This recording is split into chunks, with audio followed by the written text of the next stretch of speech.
Hello guys, welcome back to the catalyst group. कैसे हो आप सभी लोग?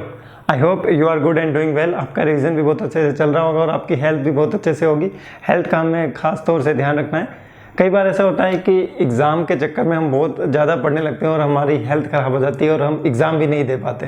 तो हेल्थ का भी ध्यान रखिए और जो आपकी पढ़ाई है दोनों में बैलेंस बना के चलिए। और आज के इस क्लास में हम सॉल्व करने वाले हैं हमारे previous year engineering services examination question which is asked from your forging chapter. ठीक है, तो पहले के जो चैप्टर हैं उनके कंप्लीट हो चुके हैं, दो फोर्जिंग चैप्टर के आज हम करने वाले हैं। अब आपकी स्क्रीन पर पहला क्वेश्चन शो होने वाला है, तो this is the first question on your screen now. So this question is asked in the IES 2013। Question पूछा गया आपसे IES 2013 में। क्वेश्चन क्या है देखिए, क्वेश्चन स्टेटमेंट वाइज क्वेश्चन है। स्टेटमेंट 1 दे रखा है और स्टेटमेंट 2 दे रखा है। तो क्वेश्चन में आपके स्टेटमेंट 1 है, so this is the first and this is the second statement. Statements को पढ़िए। The die used in the forging process are made in the pairs. बिल्कुल सही है, आपकी एक अपर डाई होती है और एक लोअर डाई होती है। Why? Because the material is pressed between the two surfaces and the compression force applied gives it a shape. तो मतलब जो आपका सेकंड स्टेटमेंट है वो भी क्या है, आपका करेक्ट है। फर्स्ट स्टेटमेंट भी करेक्ट है, सेकंड स्टेटमेंट भी करेक्ट है। Now we have to check the explanation कि एक्सप्लेनेशन करेक्ट है या नहीं है। क्योंकि जब ऐसी कंडीशन आती है तो आपके दो आंसर हो सकते हैं, या तो आपका आंसर हो सकता है ऑप्शन ए या आपका आंसर हो सकता है option B. So the explanation given in this statement 2 for the statement 1 is the correct explanation. So the correct answer of this question will be option A. तो इसका आंसर क्या हो जाएगा आपके option A. Now come to the next question.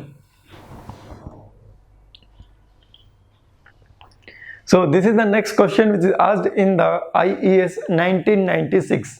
Pause the video and solve this question. Question asked in the IES 1996. Very easy and very good question. Which one of the following is an advantage of the forging operation? Good surface finish? बिल्कुल नहीं, क्योंकि यहाँ पे सिर्फ forging mention है और forging का मतलब होता है hot forging। तो good surface finish नहीं होगी। Low tooling cost नहीं होगी। क्लोज टॉलरेंस भी पॉसिबल नहीं होता क्योंकि सरफेस फिनिश अच्छी नहीं है। D is the improved physical properties. So the correct answer of this question will be option D, कि जो आपका फोर्जिंग का जो एडवांटेज है that is the improved physical properties, right? या improved physical property, improved physical property. So now come to the next question. This next question is asked in the IES 2013. Pause the video and solve this question. Question is asked in the IES 2013. देखो यहाँ भी पूछा, यहाँ भी पूछा। In the forging operation, statements are given. So कितने statements हैं यहाँ पर? 4 statement है। 1, 2, 3, 4. And now we have to check which of the following statements are correct. So the material structure is refined. Original unidirectional fibres are distorted, poor reliability. नहीं, ये जो third statement है वो इनकरेक्ट है। रिलायबिलिटी इंक्रीज हो जाती है due to increase in the properties. So ऐसा ऑप्शन देखिए जिसमें 3 ना हो। पहले में भी 3 है, बी में भी 3 है, सी में 3 नहीं है और डी में भी 3 है। So the correct answer of this IES 2013 question will be option C.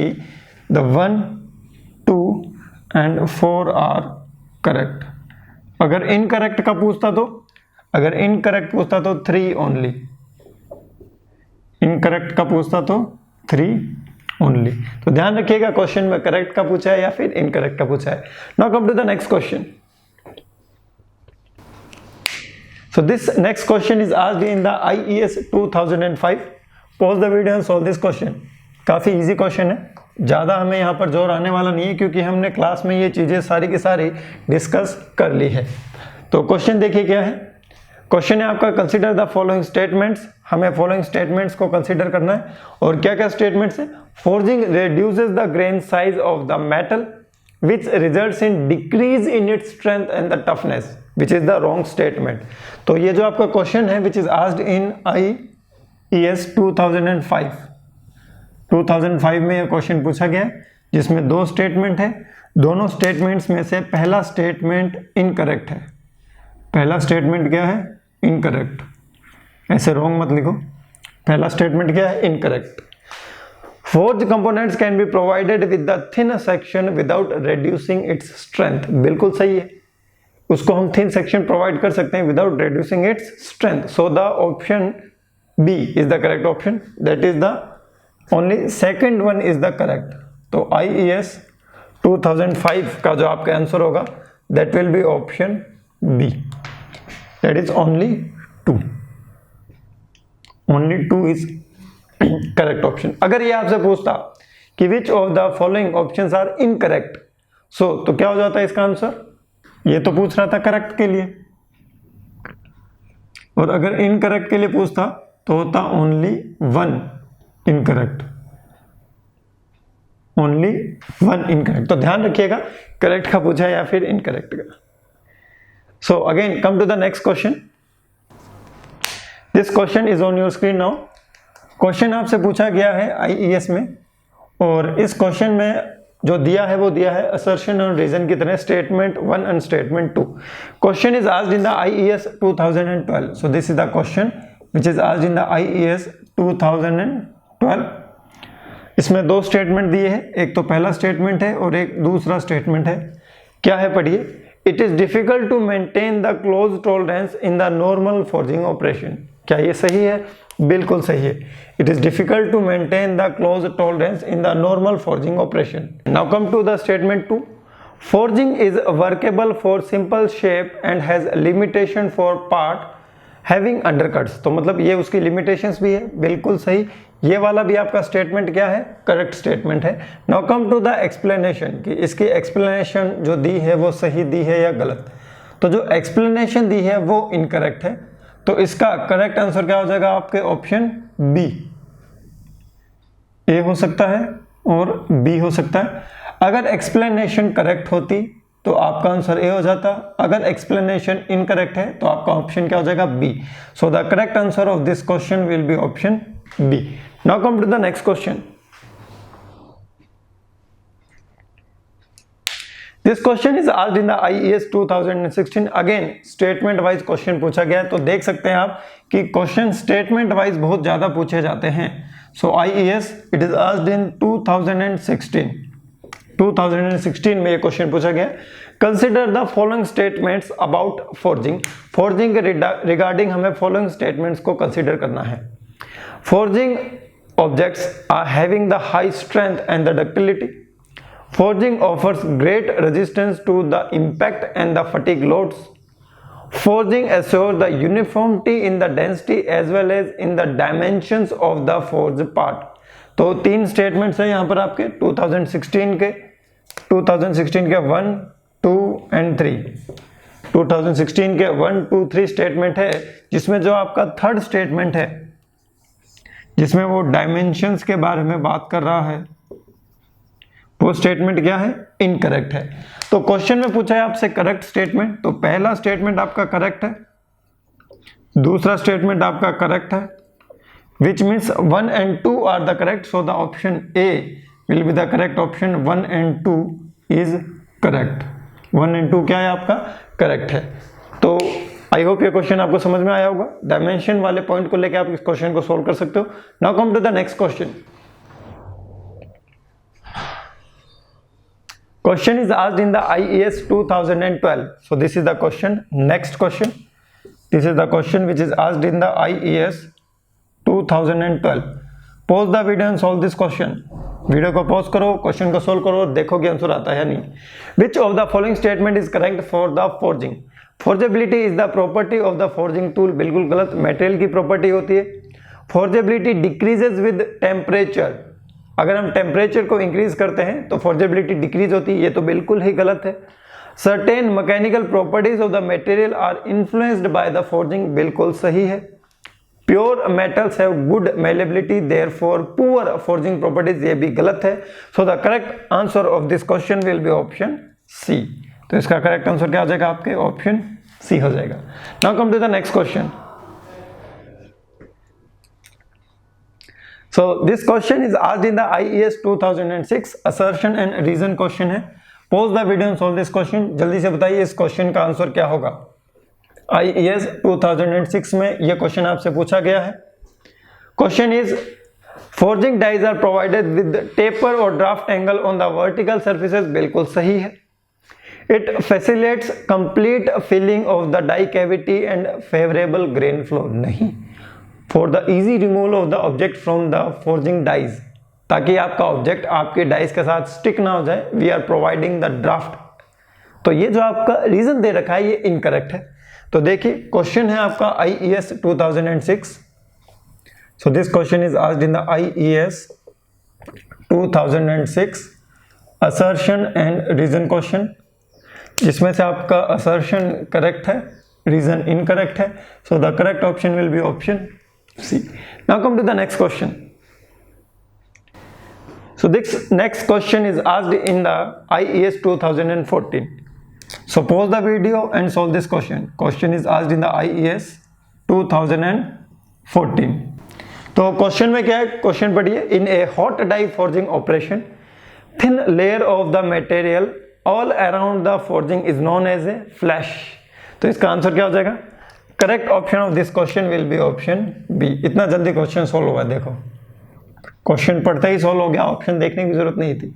So the flash and the width of its is an indicator of the pressure developed in the cavity.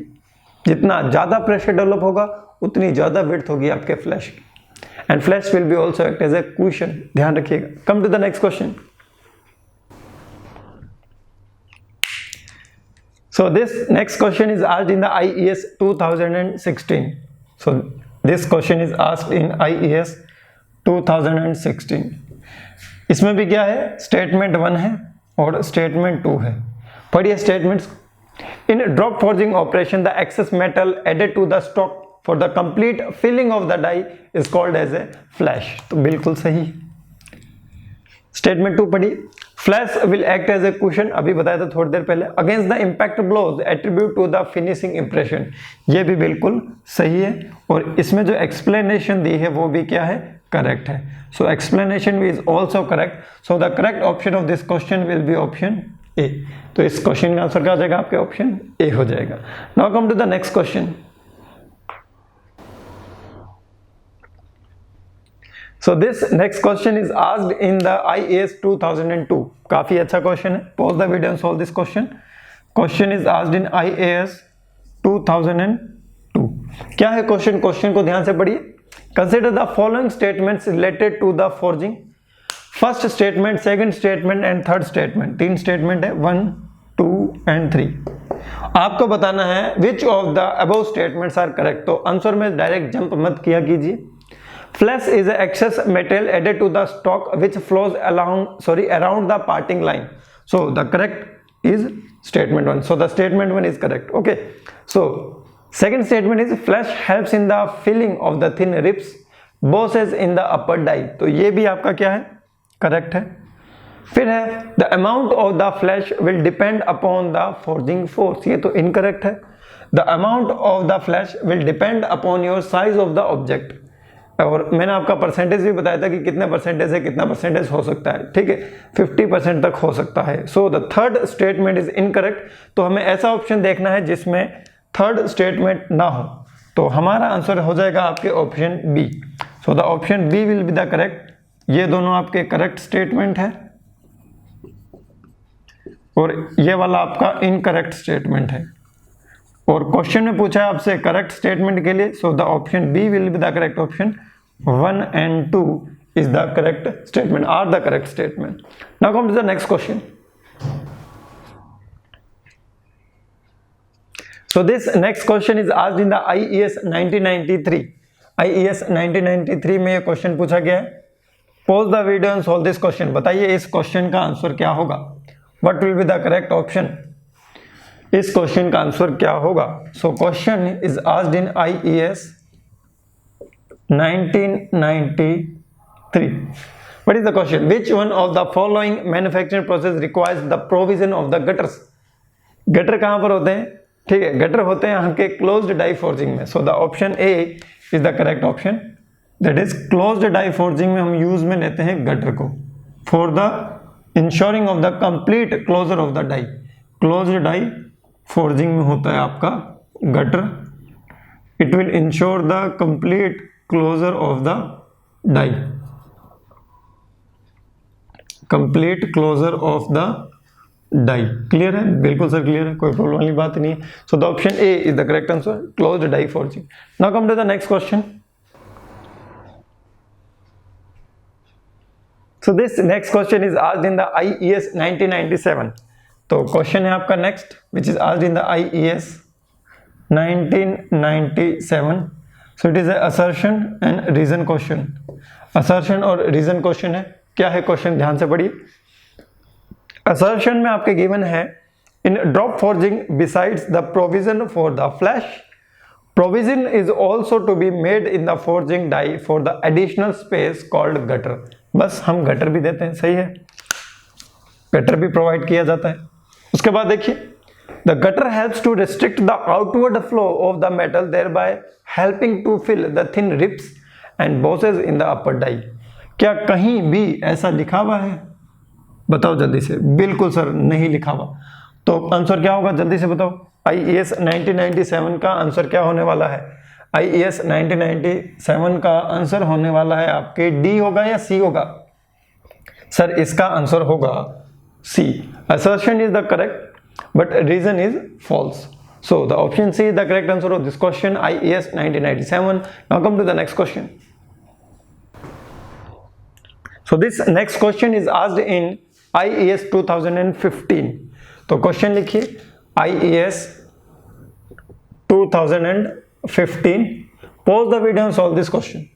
Question क्या है? Which of the following statements apply to provision of the flash gutter and the flash load around the parts to be forged?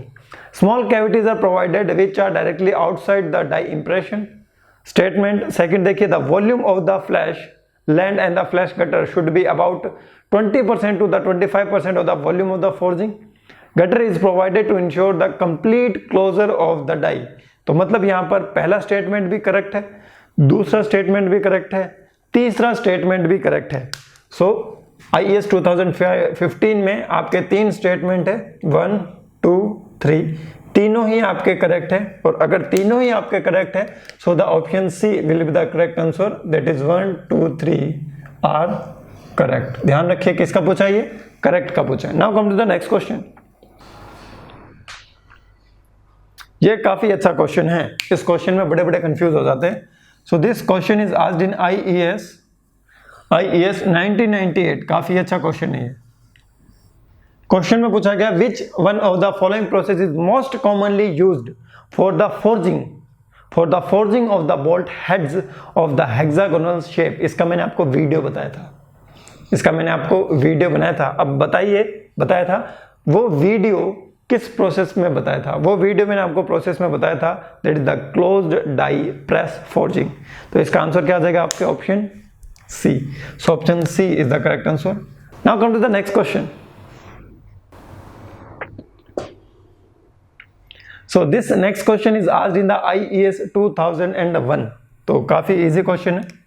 अब steps जो होते हैं आपके forging में वहां हम आ गए. सो this question is asked in the IES 2001. Question में आपसे किसके रिगार्डिंग पूछा गया है? क्वेश्चन में आपसे फुलरिंग के रिगार्डिंग पूछा गया है कि ये जो फुलरिंग ऑपरेशन होता है ये क्या होता है. ड्रॉ आउट द मटेरियल, बिल्कुल नहीं. बेंड द मटेरियल, बिल्कुल नहीं. अपसेट द मटेरियल, बिल्कुल नहीं. एक्सट्रूडिंग द मटेरियल, बिल्कुल नहीं. ऐसा होता है क्या? ये जब सारे गलत हो जाएंगे तो आंसर क्या हो जाएगा? बिल्कुल नहीं, बिल्कुल नहीं, बिल्कुल नहीं. फुलरिंग ऑपरेशन के साथ मैंने एक नाम और बताया था आपको, वो नाम क्या था? जल्दी से बताओ. फुलरिंग ऑपरेशन के साथ मैंने आपको एक नाम और बताया था, वो नाम क्या था? तो IES 2001 क्वेश्चन में पूछा है फुलरिंग. फुलरिंग के साथ मैंने एक और नाम बताया था, और वो क्या था? फुलरिंग और ड्राइंग. फुलरिंग और ड्राइंग. तो अब बताओ इसका आंसर क्या होगा?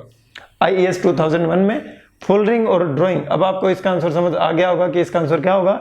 इसका आंसर होगा आपके option A. Option A is the correct answer. Now come to the next question.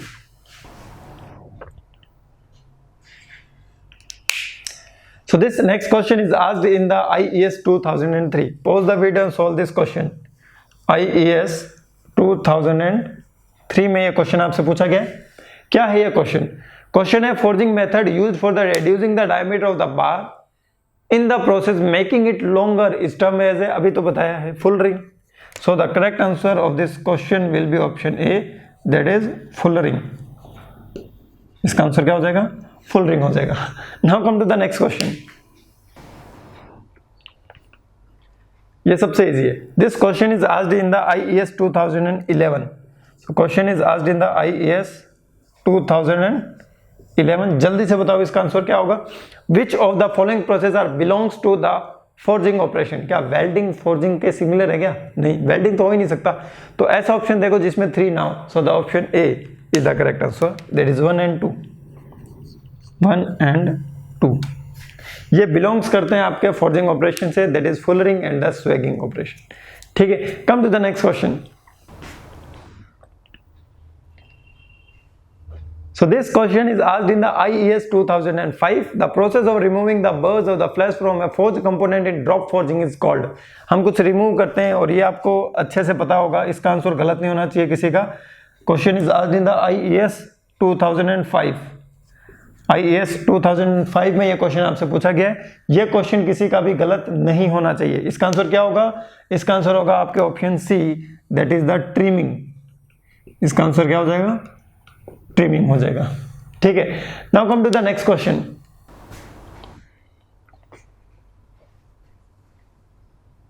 So this question is asked in the IES 2002. Pause the video and solve this question. 2002 वाले इस question में आपसे sequence पूछा गया है। एक दो step से ही आपको सीक्वेंस पता चल जाएगा। देखो कि लास्ट में क्या होता है और सबसे पहले क्या होता है, उससे आपको पता चल जाएगा कि इसका आंसर क्या होगा। तो देखिए क्वेश्चन क्या है आपका, IES 2002। तो पहले क्वेश्चन लिखिए। So this is the question which is IES 2002 में ये क्वेश्चन आपसे पूछा गया है। और consider the following statements involved in the hammer forging of a connecting rod form a bar stock. Which of the following is the correct sequence of the operation? कि इस operation का करेक्ट सीक्वेंस क्या होता है। अब देखो सबसे last में कौन सा ऑपरेशन होता है? सर जो सबसे लास्ट में ऑपरेशन होता है वो ट्रिमिंग। तो देखो जो आपका 2 है वो सबसे लास्ट में किसके है? सर वो आपके बी ऑप्शन के सबसे लास्ट में है। तो इसका करेक्ट आंसर क्या आ जाएगा? आपके ऑप्शन बी। ये हमें पता कैसे चला? हमें ऐसे पता चला क्योंकि एक बी ही ऐसा ऑप्शन है जिसके लास्ट में क्या है? ट्रिमिंग। जिसके लास्ट में क्या है? ट्रिमिंग है। रिसर्च करने मत बैठना, टाइम खराब होगा, बाकी क्वेश्चंस के लिए टाइम नहीं बचेगा। ये क्वेश्चन इसीलिए दिए जाते हैं ताकि आपका टाइम कंज्यूम हो, और उनको पता होता है कि अगर आपने इस पॉइंट को पकड़ लिया तो आपका टाइम सेव हो जाएगा और आप नेक्स्ट क्वेश्चन की ओर प्रोसीड कर जाएंगे। So the correct answer of this question of the IES 2002 is the option B. Now come to the next question. इस क्वेश्चन में 2 जगह आपके कंफ्यूजन हो सकती है, ऑप्शन आपके सी और आपके ऑप्शन डी में। Pause the video and solve this question. Question is asked in the IES 2003। Question आपसे पूछा गया है IES 2003 और जल्दी से बताइए इसका आंसर क्या होगा? सी या डी में से होगा। अगर ए या बी किसी का आ रहा है देख लो, नाराज हो जाऊंगा मैं। Question is IES asked in 2003। तो देखो same question, almost same question आपसे बार बार पूछे जा रहे हैं। तो देखिए सबसे लास्ट में क्या होता है? ट्रिमिंग, और ट्रिमिंग से पहले क्या होता है? फिनिशिंग। तो देखो सबसे लास्ट में होगा आपके ट्रिमिंग और उससे पहले होगा आपके फिनिशिंग। उससे पहले क्या होगा? आपके फिनिशिंग। तो ट्रिमिंग क्या है? आपके 2 है और फिनिशिंग क्या है? आपके 3 है। तो ऐसा देखो जिसके लास्ट में 32 हो, तो लास्ट में जो 32 है वो है आपके option D. So the option D is the correct answer. तो यहां पर आपका ये क्वेश्चन भी आसानी से सॉल्व हो जाएगा। Now come to the next question. So this next question is asked in the IAS 2001। IAS 2001 में ये क्वेश्चन आपसे पूछा गया है। This question will B for your homework. ये क्वेश्चन आपको होमवर्क के लिए है, ये क्वेश्चन आपको खुद को करना है। Question is IAS 2001 and this question is for your homework. Homework in the sense I will not tell you the answer of this question, आपको खुद को सॉल्व करना है। ठीक है, अच्छा क्वेश्चन है। Now come to the next question. This next question is asked in the IES 1994. Question is asked in IES 1994. जल्दी से बताइए इस क्वेश्चन का आंसर क्या होगा? In the drop forging the forging is done by dropping, हम किसको गिराते हैं? हम तो एक तो रैम को गिराते हैं और एक डाई को गिराते हैं। तो आंसर देखिए, the die with the hammer at the high velocity. So the correct answer of this question will be option, जल्दी से बताओ क्या ऑप्शन होगा आपके? Option C. So the option C is the correct option. क्यों? क्योंकि इसमें पूछ रहा है आपसे ड्रॉप फोर्जिंग रिगार्डिंग, किसके रिगार्डिंग? Drop forging. तो ड्रॉप फोर्जिंग में हम क्या करते हैं? ड्रॉप फोर्जिंग में आपका रैम भी होता है, ड्रॉप फोर्जिंग में आपका रैम भी होता है और ड्रॉप फोर्जिंग में आपका क्या होता है? डाई भी होता है। तो इन दोनों को, रैम को हैमर बोल दो, रैम को हैमर बोल दो, कोई प्रॉब्लम वाली बात नहीं है। The die with the hammer at the high velocity. So the option C is the correct option. Now come to the next question. So this question is asked in the IAS 2000. So question is asked in the IAS 2000. Question में पूछा है आपसे the drop forging is used to produce. So there is a limitation of the drop forging that it is used to produce only the small components. ये हमेशा small components के लिए use में ली जाती है। तो इसका करेक्ट आंसर क्या हो जाएगा आपके? Option A. So the option A is the correct option. Question में पूछा है ड्रॉप फोर्जिंग, क्या पूछा है? Drop forging. और ड्रॉप फोर्जिंग किसके लिए? आपके स्मॉल कंपोनेंट्स के लिए। किसके लिए? Small components. तो आपका करेक्ट आंसर क्या हो जाएगा? Option A is the correct answer. Now come to the next question.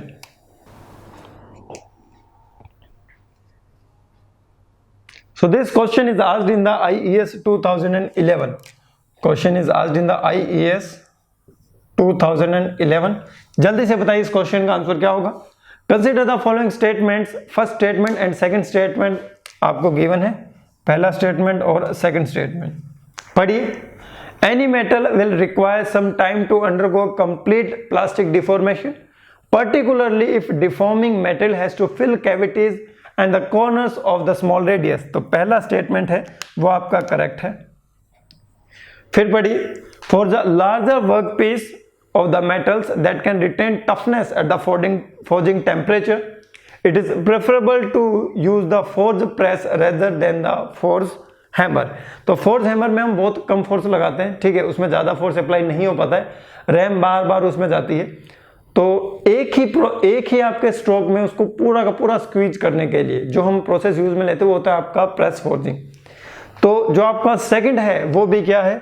Incorrect. Sorry, second है वो भी आपका क्या है? करेक्ट है। तो अगर आपका फर्स्ट भी करेक्ट है, सेकंड भी करेक्ट है, तो ऑप्शन देखिए ए और बी, ऑप्शन ए और बी दे रखा है, इनमें से आपका एक आंसर होगा। अब देखते हैं कि एक्सप्लेनेशन किस में दे रखी है, कौन किसका रीजन है। पहले सेकंड स्टेटमेंट पढ़ो, फिर बिकॉज लगा के फर्स्ट स्टेटमेंट पढ़ो। For the larger workpiece of the metals that can retain toughness at the forging temperature, it is preferable to use the press forging rather than the forge hammer because any metal will require some time to undergo complete plastic deformation, particularly if the deformation metal has to fill in the cavities and the corners of the small radius. So the option D is the correct answer of this question. कि पहला भी correct है, दूसरा भी correct है, पहला भी correct है और दूसरा भी करेक्ट है। और ये जो पहला दे रखा है ना, दिस इज द रीजन। पहला दे रखा है वो क्या है? रीजन है।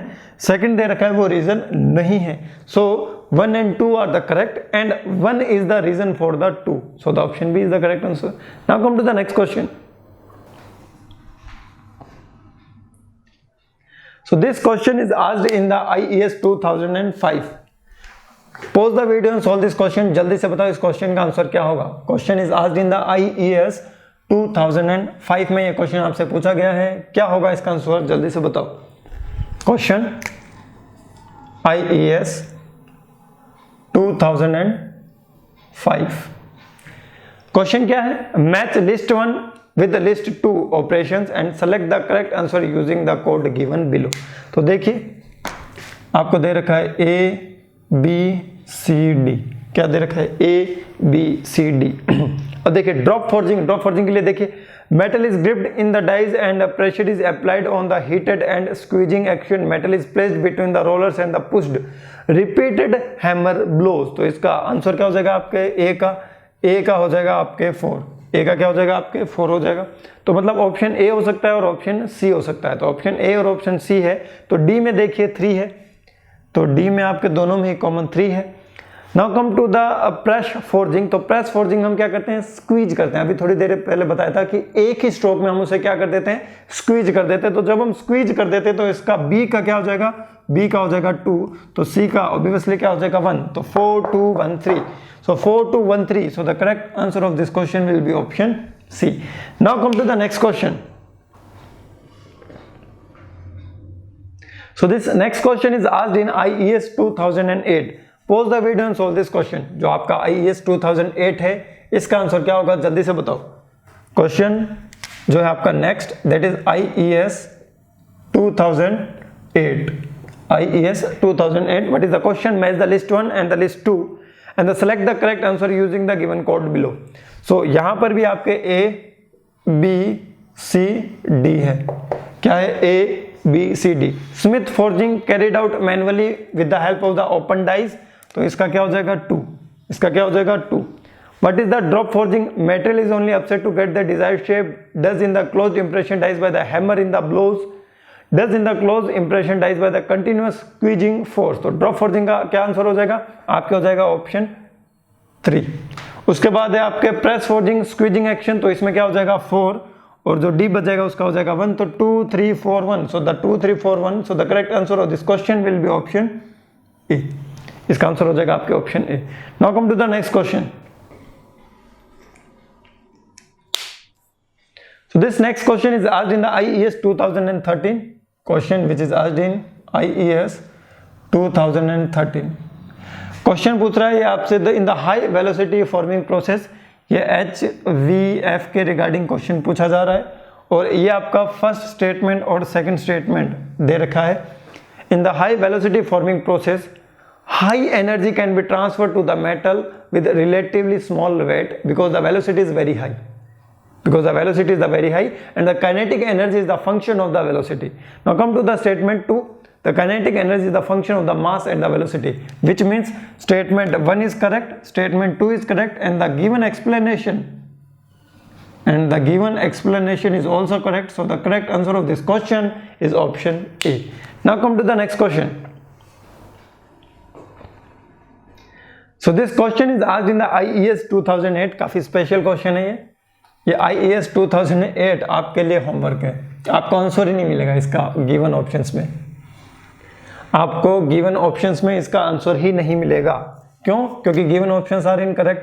So the question which is asked in IES 2008, तो इसमें जो गिवन ऑप्शंस है वो सभी क्या है, इनकरेक्ट है. तो क्या होगा देखिए, the balls of the ball bearings are manufactured from the steel roads.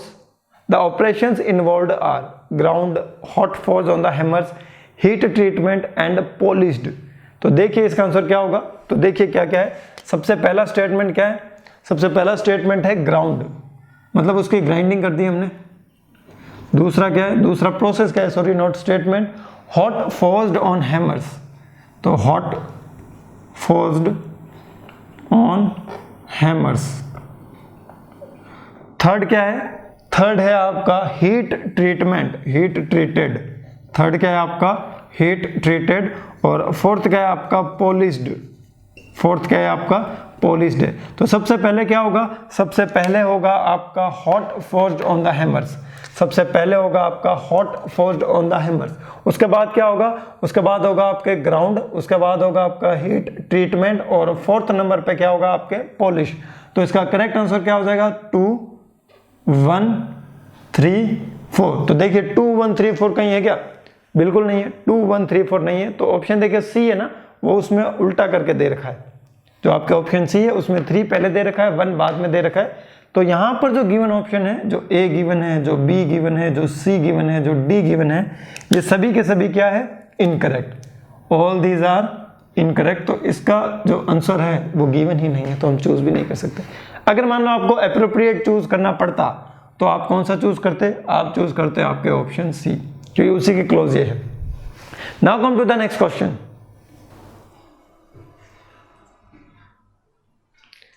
So this question is asked in the IAS 1998. IAS 1998 में ये क्वेश्चन पूछा गया है. Pause the video and solve this question. जल्दी से बताओ इसका आंसर क्या होगा. IAS 1998 में the forging defect due to hindrance to smooth flow of the metal in the component called lap occurs because option B देखिए the corner radius provided is too small. तो इसका करेक्ट आंसर क्या हो जाएगा आपके IAS 1998 का। So this is the question IAS 1998। इसमें reason पूछा है उस डिफेक्ट का, that is the option B. अगर हम कॉर्नर पर जो रेडियस प्रोवाइड करें वो बहुत ही स्मॉल प्रोवाइड करेंगे तो लैप्स प्रोड्यूस हो सकते हैं। Now come to the next question. So this question is asked in the IAS 2011. Next question है आपका IAS 2011. This question is for your homework. ये क्वेश्चन आपके लिए होमवर्क है। तो कुछ अच्छे क्वेश्चन होते हैं जो मैं आपको होमवर्क के लिए दे देता हूँ, यहाँ सोल्व नहीं करवाता हूँ। तो ये उन्हीं अच्छे क्वेश्चंस में से एक अच्छा क्वेश्चन है। Now come to the next question. So this next question is asked in the IAS 2013. तो क्वेश्चन डालिए IAS 2013। क्या है क्वेश्चन? क्वेश्चन को ध्यान से पढ़िए।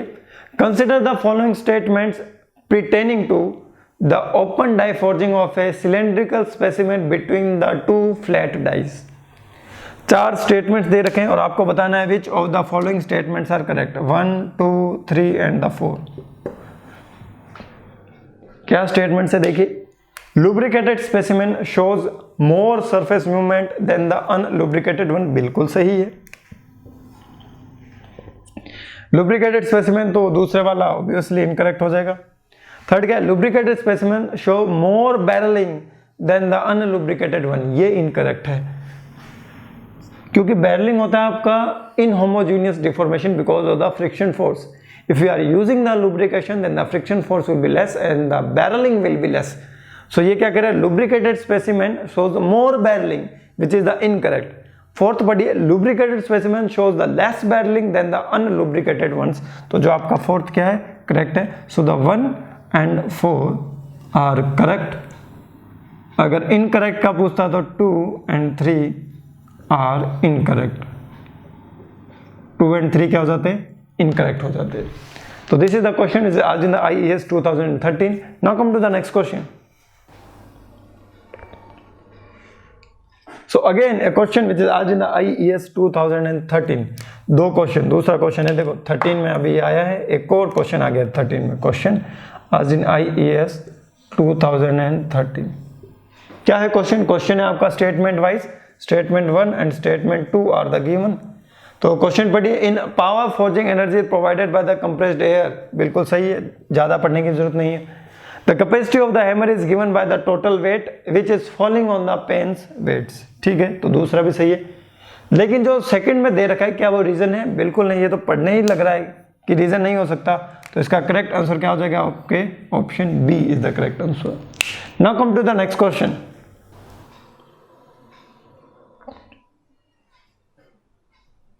So this question is asked in the IAS 2019 prelims examination. तो 2019 का जो ऐसा एक एग्जाम हुआ है, काफी खतरनाक एग्जाम हुआ था। ऐसे क्वेश्चन आए थे जो बिना कैलकुलेटर के सॉल्व नहीं किए जा सकते थे। उन्हीं क्वेश्चंस में से एक क्वेश्चन है ये जो आपके सामने है। A cylindrical specimen of the steel having an original diameter of the 12.8 mm in tensile tested to fracture and found to have an engineering fracture strength of 460 megapascal. If its cross-sectional diameter at the fracture is 10.7 mm, then the true stress at the fracture will be equals to। तो देखिए question क्या है आपका। Question is asked in the IAS 2019।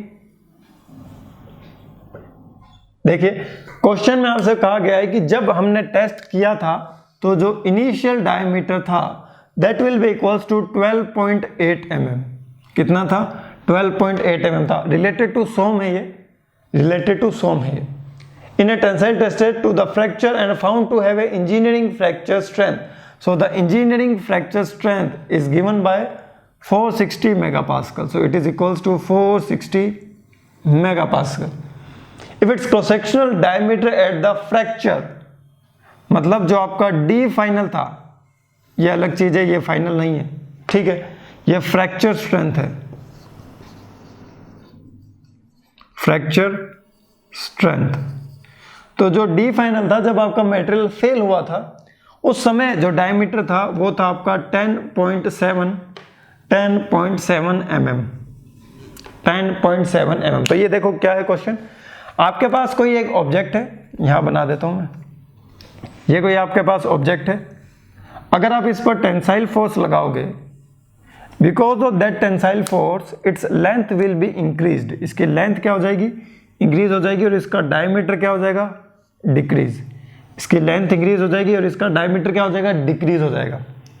अब अगर हम बात करते हैं हमारी इंजीनियरिंग स्ट्रेस की, किसकी, इंजीनियरिंग स्ट्रेस, तो इंजीनियरिंग स्ट्रेस क्या होती है, देखो इंजीनियरिंग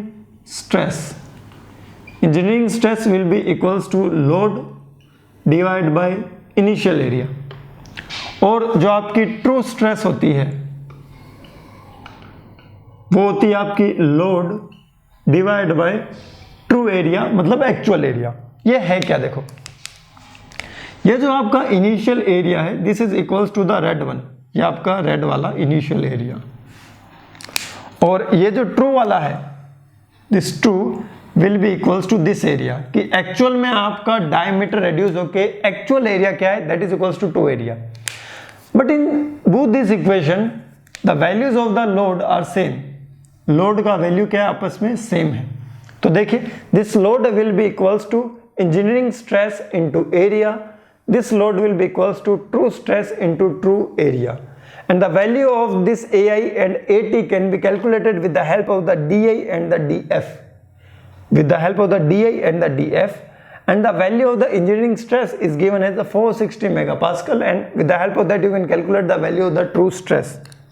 ठीक है, तो देखो कैसे कैलकुलेट करना है, यहां से लोड ले लो आप, मान लो P है, ये लोड ले लो आप, मान लो P है, so this P will be equals to what, engineering stress। What is engineering stress, 460 megapascal multiply with AI, that is pi by 4 multiply with 12.8 square, 12.8 square, and again from this equation this load P will be equals to true stress, you have to calculate the value of the true stress, multiply with the true area, that is equals to pi by 4 into 10.7 square, pi by 4 into 10.7 square.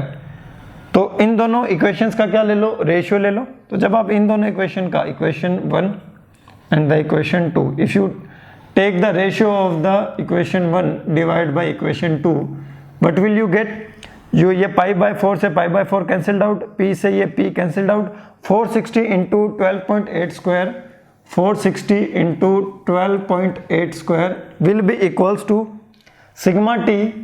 sigma t into 10.7 square into 10.7 square, 10.7 square। So this value will be equals to 460 into 128 into 128 divide by 107 into 107।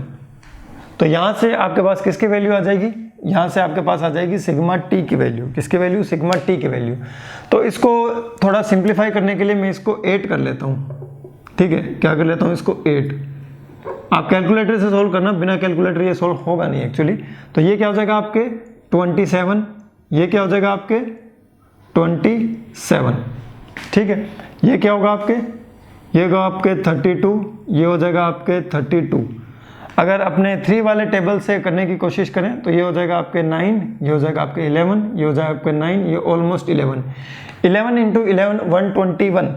So 121 into 460 divide by 81, divide by 81। तो आप इसको solve कर लो, 80 ले लो। सो 0 से 0 ये आपका cancelled out हो जाएगा। So this value will be equals to 4, this value will be equals to 23।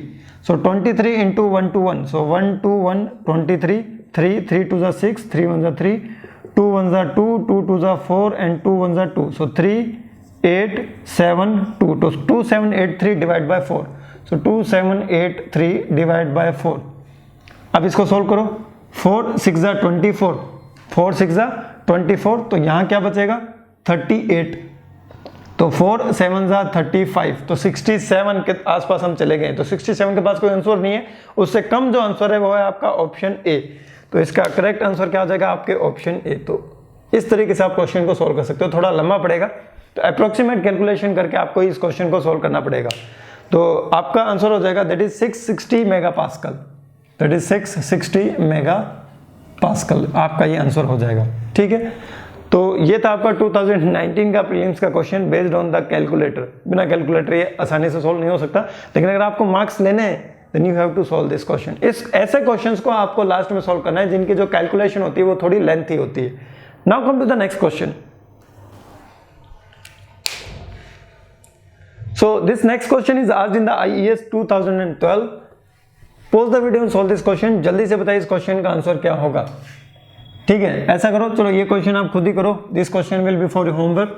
ये क्वेश्चन आपको खुद को सोल्व करना है और मुझे बताना है कि इसका आंसर क्या होने वाला है। और क्वेश्चन आपके किसके रिगार्डिंग है? क्वेश्चन आपके रिगार्डिंग है assumption adopted in your analysis of the forging operation। तो forging ऑपरेशन में हमने जो assumptions अडॉप्ट की थी उसके रिगार्डिंग ये क्वेश्चन पूछा गया। तो forging force attains the maximum value at the middle of the operation, ये इनकरेक्ट है। At the end of the operation the forging force will be the maximum, so the first is the incorrect। तो ऐसा option देखो जिसमें 1 ना हो तो आपके ऑप्शन ए चला जाएगा, बी चला जाएगा, डी भी चला जाएगा, so the option C will be the correct answer. तो यहाँ पर आपके जो IES के जो क्वेश्चन है that is asked in the forging chapter complete होते हैं। तो आई होप आपने क्वेश्चन के सेशन को अच्छे से एंजॉय किया होगा। जो भी आपकी मिस्टेक्स थी उन्हीं मिस्टेक से आपको आगे बढ़ना है, उन्हीं मिस्टेक से आपको सीखना है, उन्हीं मिस्टेक्स के आपको थ्योरी पढ़नी है, उन्हीं मिस्टेक्स के आपको फॉर्मूले पढ़ने हैं। तो फिर अब हम मिलेंगे हमारी नेक्स्ट क्लास के लिए, तब तक के लिए bye bye, take care, best of luck.